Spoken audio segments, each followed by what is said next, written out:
My name is Patrick O'Keefe. I'm that lawyer from Michigan, and today I'd like to talk to you about protecting those who protect us, defending police officers in a politically charged environment.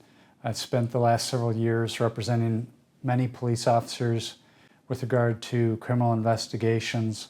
There's really been an effort to overcorrect. In other words, there's been a real effort in the last few years since George Floyd and Breonna Taylor to prosecute police officers who use force in the line of duty. These cases are becoming extremely well known. They're becoming extremely explosive and divisive issues. But I think one thing that we can all agree on is that we need police officers. We need them to protect us. We need them to protect our families. We also need to recognize that there are a few bad apples out there here and there. But predominantly, police officers are people who actually are part of our community, who are actually doing their level best to protect our community and also to bring violent offenders to justice. In the last several months, I have met with several police officers who have been either terminated by their department or who've been discriminated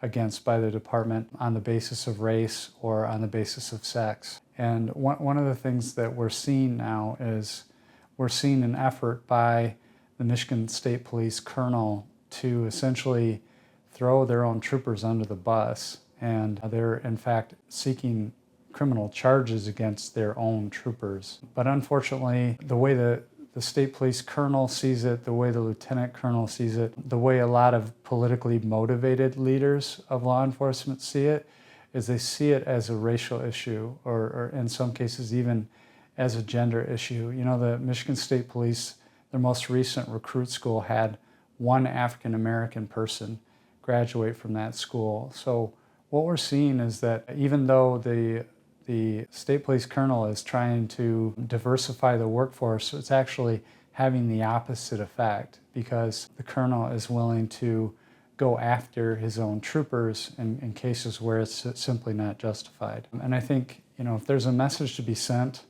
to people, if there's a message to be sent to police chiefs or colonels who are motivated by politics, who may in fact be appointed by a political public figure, it's that we're all one color.